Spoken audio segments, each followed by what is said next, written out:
എന്നെക്കാളും മുമ്പ് ആൾക്ക് അപ്ഡേറ്റ്സ് കിട്ടും എന്റെ. പിന്നെ അപ്പം ഞാൻ എടുത്തു നോക്കിയപ്പോ എനിക്ക് ഒരുപാട് മെസ്സേജ് അയച്ചിട്ടുണ്ട്. അത് അയച്ചേക്കുന്നത് ഭയങ്കര ചീസി, ഭയങ്കര ക്രിഞ്ചി സാധനങ്ങളാ. പിന്നെ എന്താ I remember about you, I hug the pillow എന്നൊക്കെ പറഞ്ഞിട്ട് എനിക്ക് ഭയങ്കര ക്രിഞ്ചാത്. ഓ സോറി ബേബി, ഭയങ്കര വിയേർഡാണ്. അപ്പൊ ഞാൻ ആലോചിക്കാ, എന്റെ നോർമൽ ലൈഫിലാണ് വെറുതെ എന്റെ പുറകെ നടന്നപ്പോൾ ഇത്രയും ഡയലോഗ് അടിച്ച് ഞാൻ ഓട്ടിക്കും. എനിക്ക് ഇഷ്ടമല്ല ഇങ്ങനത്തെയൊക്കെ പറയുന്നത്. യു ആർ മൈ വൈഫി എന്നൊക്കെ പറഞ്ഞു, പ്ലീസ്. ഇങ്ങനെ യു ആർ മൈ വൈഫി, പിന്നെ I am a failure, together we can make this world beautiful എന്നൊക്കെ പറഞ്ഞിട്ടുള്ള മൂടാ. I am a failure, together I am sure എനിക്ക് ജീവിതത്തിൽ സക്സസ് ഉണ്ടാവും. പിന്നെ നമുക്ക് ഞാൻ എത്ര വർഷം വേണമെങ്കിലും കാത്തിരിക്കും. എന്തൊക്കെയോ കുറച്ച് ഈസി ഡയലോഗ്സ് ആണ്. അപ്പം അത് കഴിഞ്ഞപ്പോഴത്തേക്കും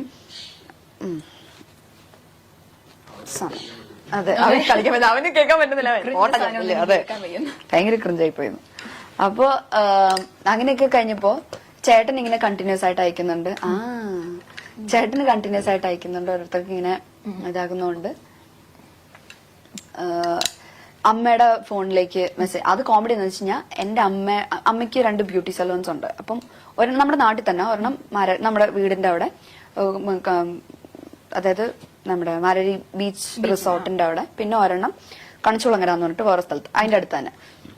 അപ്പൊ ഈ കണിച്ചുളങ്ങര തുടങ്ങിയ പാർലറിന്റെ അടുത്ത് ഈ ആളുടെ ഏതോ ഒരു കസിനോ റിലേറ്റീവ് ആരും ഉണ്ട്. എങ്ങനെയോ പരിചയമുണ്ട്. റിലേറ്റീവ് ആണോ കസിൻ എന്താണെന്നൊന്നും എനിക്കറിയില്ല. എങ്ങനെയോ പരിചയമുണ്ട്. അവിടുന്ന് അമ്മയുടെ പാർലറിന്റെ അഡ്രസ് എടുത്തിട്ട്, ഫോൺ നമ്പർ ഉണ്ട് അവിടെ, ഫോൺ നമ്പർ എടുത്തിട്ട് അമ്മയുടെ ഫോണിലേക്ക് ടെക്സ്റ്റ് മെസ്സേജ് അയക്കാൻ തുടങ്ങി. മീനുനെ വിഷമിപ്പിക്കരുത് എന്നൊക്കെ പറഞ്ഞിട്ട്. എന്റെ ചേട്ടൻ അതെ വിഷമിപ്പിക്കരുത്. അപ്പൊ ചേട്ടൻ പറഞ്ഞു, ഞങ്ങൾ എപ്പോഴാണ് നിന്നെ വിഷമിപ്പിക്കരുത്, ഞാൻ എത്ര വർഷം വേണമെങ്കിലും നിനക്ക് വേണ്ടി കാത്തിരിക്കാം എന്നൊക്കെ പറഞ്ഞിട്ട് ആ മൂഡ്. അപ്പൊ ഒരു ദിവസം ഇതിങ്ങനെ അയച്ചയച്ച് ലാസ്റ്റ് ആള് ഗിഫ്റ്റ് ഒക്കെ അയക്കാൻ തുടങ്ങി വീട്ടിലോട്ട്. പാർലറിന്റെ അഡ്രസ് അറിയാവുന്നത്. പാർലറിലേക്ക് ഗിഫ്റ്റ് അയക്കാൻ തുടങ്ങി. പിന്നെ എന്തൊക്കെയോ വെച്ചിട്ടുണ്ട്. പിന്നെ വാലന്റൈൻസ് ഡേയുടെ അന്ന് അയച്ചു ഒരു കത്ത്. എന്താ അയ്യോ ആ വാചകം എന്തായിരുന്നു? കവിത വരുന്നില്ല, കവിത വരുന്നില്ല, ഇഷ്ടമാണ് എന്നെന്നും, സ്വന്തം പേര്, അങ്ങനെ വെച്ചിട്ടുണ്ട്.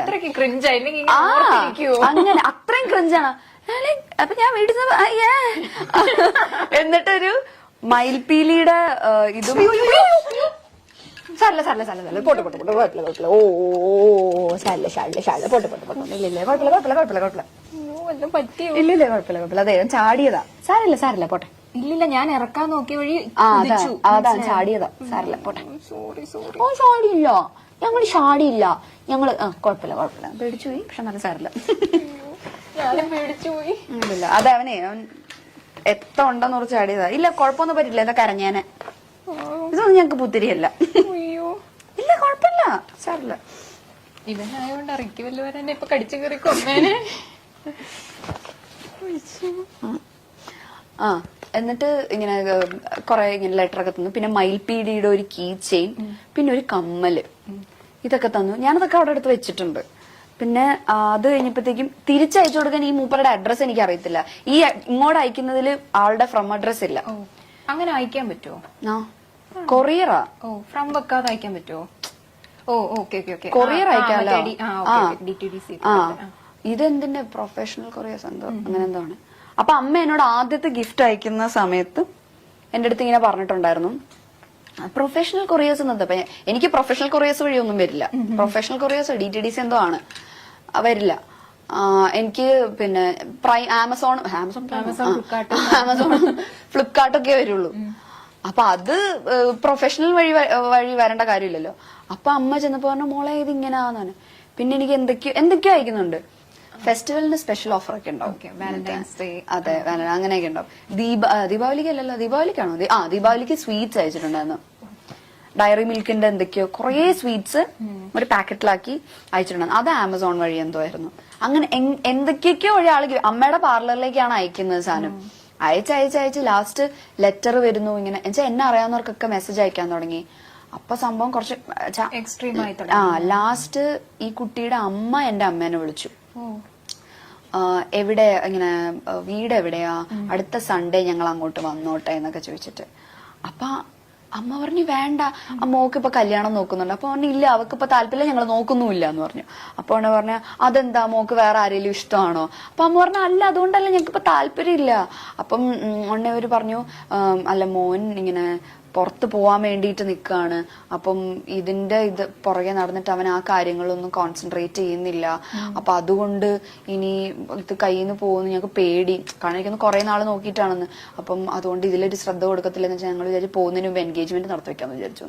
അത് അവരെങ്ങ് തീരുമാനിച്ചത്. ഞാൻ ചോദിച്ചു, ഞാൻ അമ്മയൊന്നും പറഞ്ഞില്ല. അമ്മ പറയാം എന്ത് പറയാനാ ഇവരോടൊക്കെ?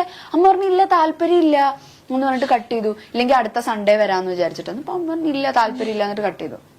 അത് കഴിഞ്ഞ് പിന്നെ ഇങ്ങനെ ഒരുപാട് ഗിഫ്റ്റ്, ഞാൻ കാത്തിരിക്കും, ഭയങ്കര സ്റ്റോക്കിങ്, ഞാൻ കാത്തിരിക്കും, അങ്ങനെ ഇങ്ങനെ എന്നൊക്കെ പറഞ്ഞപ്പോ ഞാൻ പറഞ്ഞ അമ്മ ഞാൻ വിളിക്കാം. ഞാൻ വിളിച്ചിട്ട് ഡയറക്റ്റ് പറയാം എനിക്ക് ലാസ്റ്റ് അമ്മയുടെ ഫോണിൽ ടെക്സ്റ്റ് മെസ്സേജ് ആലോ അയക്കുന്നത്. ആ നമ്പറിലേക്ക് ഞാൻ വിളിച്ചിട്ട് ഞാൻ പറഞ്ഞു ഇന്ന ആളല്ലേ. അപ്പം സംസാരം എക്സ്ട്രാ ഡീസൽ, സംസാരിക്കുന്നേ ഇല്ല ആള്. ആ ഓക്കെ ഇങ്ങനെ മാത്രമേ പറയുന്നുള്ളൂ. അപ്പം പിന്നെ ഞാൻ വിളിച്ചപ്പോ ഞാൻ പറഞ്ഞു ഞാൻ മീനാക്ഷിയാണ്. ഇന്ന ആളല്ലേ ചോദിച്ചു. അതെ. ഞാൻ പറഞ്ഞു ഞാൻ മീനാക്ഷിയാണ്, നിങ്ങളുടെ അമ്മ ഇങ്ങനെ വിളിച്ചിട്ടുണ്ടായിരുന്നു, സംസാരിച്ചിട്ടുണ്ട്, നിങ്ങൾ അയക്കുന്ന ഗിഫ്റ്റ് കിട്ടുന്നുണ്ട്, നിങ്ങൾ ഇപ്പം ആ ആരാധന എന്ന് പറയുന്ന അവിടെ വരെ ഇറ്റ്സ് ഓക്കെ, എനിക്ക് ഹാപ്പിയാണ്, ഞാൻ അതിനെ റെസ്പെക്ട് ചെയ്യുന്നു. പക്ഷെ അതിന്റെ അപ്പുറത്തേക്ക് പോവരുത്. എനിക്കും പേഴ്സണലി നിങ്ങൾ ഗിഫ്റ്റ് ഒക്കെ അയക്കുന്നത് എനിക്കും പേഴ്സണലി ഭയങ്കര ബുദ്ധിമുട്ടുണ്ടാക്കുന്നു. ഞാൻ അതൊന്നും ഉപയോഗിക്കുന്ന പോലും ഇല്ല, അതൊക്കെ ഇവിടെ വെറുതെ ഇരിക്കുക. വള എന്തൊക്കെയോ അയച്ചു തന്നിട്ടുണ്ട്. അപ്പൊ ഞാൻ പറഞ്ഞു അതൊക്കെ എനിക്ക് ഭയങ്കര ബുദ്ധിമുട്ടുണ്ടാക്കുന്നുണ്ട്. സോ അത് ചെയ്യരുത്. ആരാധന, ഇഷ്ടം അതൊക്കെ സമ്മതിച്ചു. പക്ഷെ ഇതിന് പ്രേമം, കല്യാണം അങ്ങനെയൊന്നും കൊണ്ടുപോകരുത്, ഭയങ്കര മോശമാണ്. പിന്നെ ഇനി ഇതുണ്ടാവരുതൊന്നും. ഇയാളൊന്നും പറയുന്നില്ല, നമുക്ക് തിരിച്ചു പറയാനോട്ടൊന്നാ. ഓക്കെ ഓക്കെ ഇട്ട് കോള് കട്ടി. അത് കഴിഞ്ഞിട്ട് പിന്നെ അയച്ചു ദീപാവലിക്ക്. അത് ഇതിന് മുമ്പ് അയച്ചു, ദീപാവലിക്ക് സ്വീറ്റ്സ് ദീപാവലി എന്തൊക്കെയോ ഇങ്ങനെ അയച്ചു. അപ്പൊ അച്ഛൻ എന്നിട്ട് ഒരു ദിവസം ഞങ്ങളുടെ അമ്പലത്തിൽ ഉത്സവം നടന്ന സമയത്ത് ആള് അമ്പലം വരെ എത്തി. കാരണം ഞാൻ എപ്പോഴും ചാനലിൽ കൂടെ പറയല്ലോ മാരേക്കുളത്താണ് വീട്. അപ്പൊ മാരേക്കുളത്ത് അമ്പലത്തിന്റെ അവിടെ നിന്നിട്ട് അമ്മേനെ വിളിച്ചു. അമ്മ വിളിച്ചിട്ട് ചോദിച്ചു ആന്റി എവിടെയാ, എനിക്കൊന്ന് കാണാൻ പറ്റുമോ എന്ന് ചോദിച്ചിട്ട്. അമ്മ പറഞ്ഞു എനിക്കൊന്ന് എന്താ പ്രശ്നം, എനിക്കൊരു കാര്യം പറയാം. അപ്പൊ അമ്മ ഫോണിൽ കൂടെ പറയാനുള്ളത് പറഞ്ഞാൽ മതി, നേരിട്ട് കണ്ട. ആന്റിയുടെ പാർലർ എവിടാ, ഞാൻ അങ്ങോട്ട് വരാം. അപ്പൊ എന്റെ വീട് അമ്പലത്തിന്റെ അടുത്ത് തന്നെ. അപ്പൊ ഞാൻ ഓർത്തിന് ചോദിച്ചു പറഞ്ഞെങ്ങാനും അങ്ങോട്ട് വരുമോ, എനിക്ക് പേടിയായി. ആ പ്രദേശത്ത് ഇപ്പൊ അച്ഛനാണെങ്കിലും അല്ല എന്നെ മാത്രല്ല, അച്ഛൻ ബാങ്ക് ഉദ്യോഗസ്ഥനായിരുന്നു. അപ്പൊ അച്ഛന് ഇപ്പം മറ്റേ ഈ ലോണിന്റെ കാര്യത്തിലാണെങ്കിൽ അച്ഛൻ എല്ലാവരോടും സംസാരിക്കും, ഭയങ്കര സോഷ്യൽ അച്ഛൻ. അച്ഛൻ എപ്പോഴും അമ്പലത്തിൽ പോകുന്ന ആളാണ്. അപ്പൊ അവിടെ ഞാൻ ആരോടെങ്കിലും ചോദിച്ചാൽ നമ്മുടെ വീട് പറയും. അപ്പൊ എനിക്ക് ഭയങ്കര ടെൻഷനായി, വീട്ടിലേക്കെങ്ങാനും കയറി വരുമോ. അപ്പൊ അമ്മ പറഞ്ഞു പിന്നെ ഇല്ല, നേരിട്ട് കാണും, ഞാൻ ആന്റിയുടെ പാർലറിലേക്ക് വരാം. അമ്മ പറഞ്ഞു ഇല്ല, പാർലറിലേക്കൊന്നും വരണ്ട, അല്ലാതെ പറയാനുള്ളത് പറഞ്ഞാൽ മതി എന്ന് പറഞ്ഞു. എന്നിട്ട് ഇവര് പറഞ്ഞില്ല എനിക്ക് നേരിട്ട് പറയണം. പറഞ്ഞു ഇല്ല, തിരിച്ചു പോകണം, ഞങ്ങൾക്ക് സംസാരിക്കാൻ താല്പര്യമില്ല എന്നൊക്കെ പറഞ്ഞിട്ട് തിരിച്ചുപോയി. അന്നിട്ട് വീട്ടിന്റെ ഫ്രണ്ടിൽ തൊഴിലുറപ്പ് ചേച്ചിമാരൊക്കെ ഉണ്ടായിരുന്നു. അച്ഛൻ ചെന്ന് അവരുടെ അടുത്ത് പറഞ്ഞു ആര് വന്നാലും മീനും ഇല്ലെന്ന് പറഞ്ഞു.